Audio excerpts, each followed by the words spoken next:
We're here with actor, singer, choreographer, I mean, you name it, he does it, Frankie Zulferino. What's up?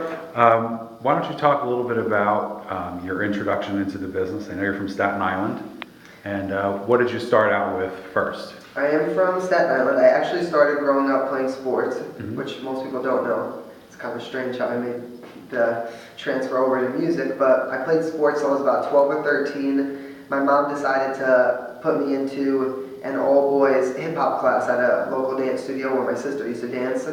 And I started dancing, and from there I was doing like some like school plays and stuff. I like to sing. And just like a lot of like local stuff, and I was kind of part of like all the things in the community.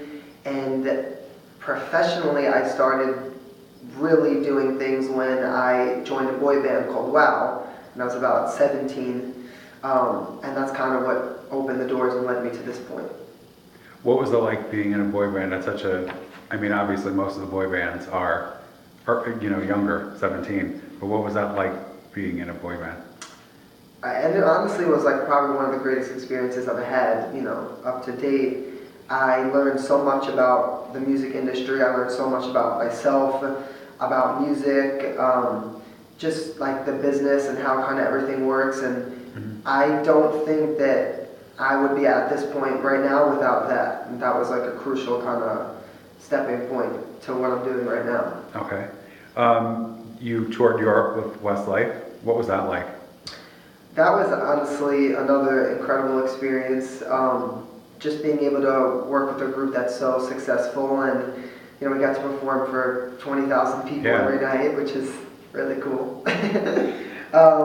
But what I loved most about it was how down to earth they were. I've performed with a lot of people, but I mean, we like ate with them, and they sat down and spoke with us, and just were normal, and like that was just really cool to see, because you kind of meet some people sometimes that are a little bit more standoffish, and it was a really cool experience to kind of work with that.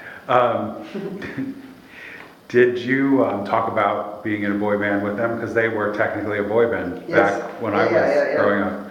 So it was really interesting, because they were just saying a lot of things about how it was hard for them to make it here in the States, and just different things about their struggles too, and making it, and what it took for them to be so successful up to this point. And I really learned a lot from them, and definitely was an amazing experience. Yeah, that's a great achievement for someone of your age to be touring with someone of their stature. You also were on the CW's The Next, and were mentored by Joe Jonas. How was that? That was, again, another lucky, amazing experience. I've been blessed with some good ones. I would probably say that kind of moment really gave me the confidence to really feel like and say like I really can do this. And I've always, you always know that you can, but when you kind of when you hit some lows and there's disappointments and stuff, you question like, wait, am I good enough? Do I need to work on this? And when I booked that show and had been chosen as one of the top 4 contestants in New York, I was excited, but it didn't all kind of connect until, I had the whole surprise, and Joe Jonas came to, surprise me, and it really was true. It wasn't set up, I didn't know what was happening, and so that was, really cool. And, he lived in my house for a little bit, and got to meet my whole family, and I really got to have one-on-one time just speaking with him directly, which was incredible too, because he, came from a boy band and was then venturing off to be a solo artist, which is what I was doing at the same time. So it was kind of interesting to hear his perspective on it, which was definitely really cool. And this past season, you were the manager and choreographer of Struck Boys on America's Got Talent. What was that like, taking on a different role than you being the spotlight? It was interesting. Interesting, you liked it better, or a little weird? No, I definitely didn't like it better. I love to perform, so I definitely like that more. But I do love putting things together, and and being part of something, and kind of being in control of something, and seeing it come to life, which is what I do with my own stuff as well. But working with younger kids and kind of the experience of that made me look at what I do in a completely different light. And it really like changed me, just being able to see how I could inspire and influence these young kids, and seeing where I could take them so quickly was another, just a really like cool part of my journey and what I was doing. Yeah. Because I got to see someone else's dreams come true and knew that I was part of making that happen. Yeah. So that was a really special moment for me in doing that. So I can't say I like one really better than the other. It's just different. completely different.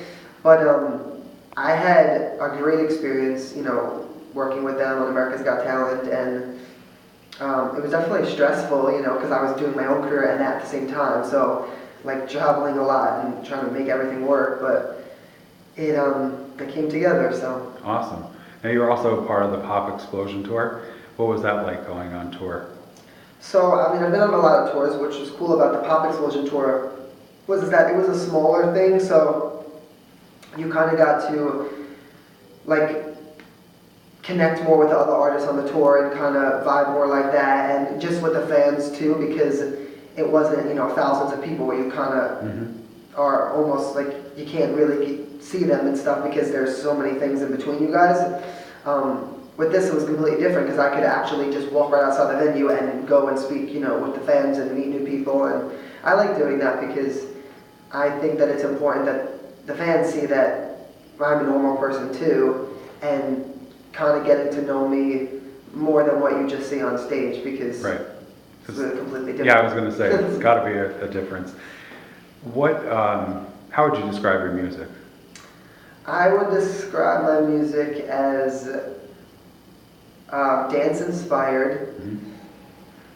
I would say that it's a combination of a lot of different sounds and influences, because I am the kind of person that I get bored by listening to one thing. So when I create my music, I try to make every song, you know, obviously sound the same because you want it to be noticeable as one artist and not all over the place, but try to give everything a little bit different, you know, taste, something a little bit more pop, something a little bit more R&B, something a little bit more dance, because that's the type of artist I am. When I perform, I like to do different things and, you know, give people a little taste of myself in different kind of worlds. Okay.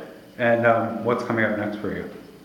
Next for me, I have a couple of shows for the rest of December, some, you know, Christmas shows and performances I have booked.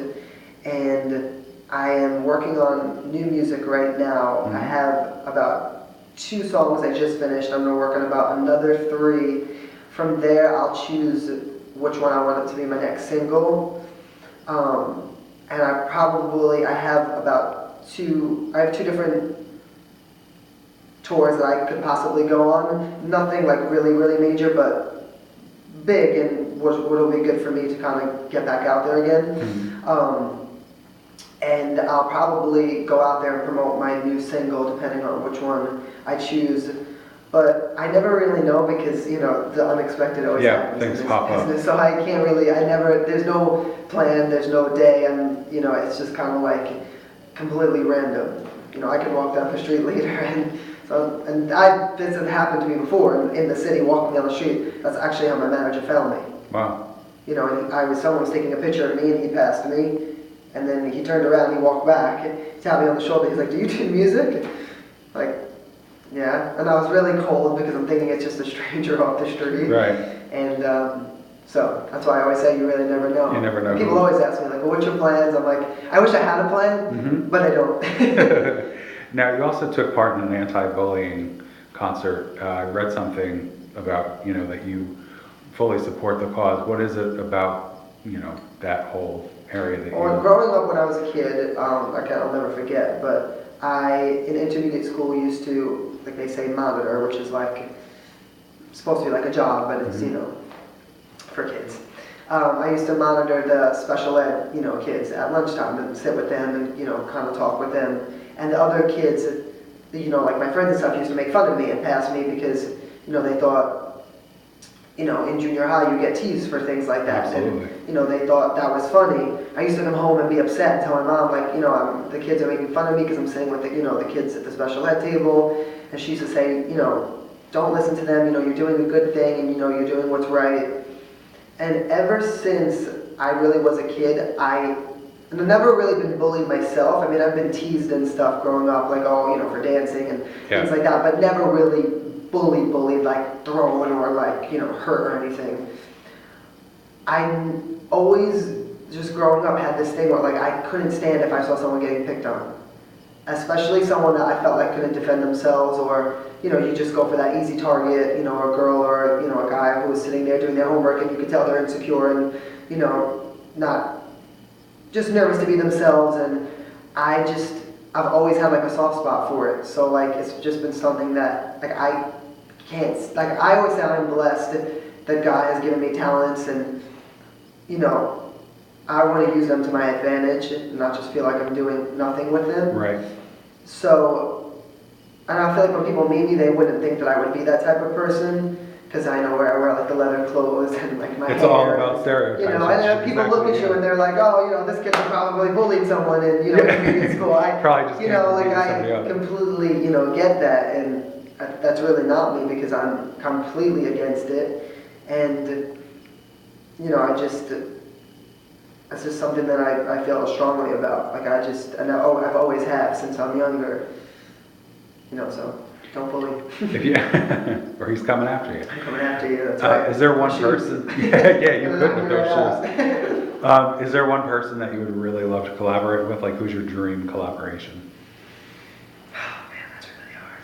I would love to collaborate with a lot of people, but one person in particular that I would love to collaborate one day would be Britney Spears.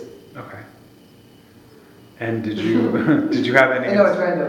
Did you have inspiration, like a musical inspiration growing up? Michael Jackson. Michael Jackson. Yes, Michael Jackson, Usher, Janet Jackson, Beyonce, Britney, Justin Timberlake, anyone in that realm. It's Awesome. pretty obvious. Well, thank you so much for taking time to do this interview. We look forward to everything that's coming ahead for you. Thank you. And again, thanks for sitting down with us. My pleasure.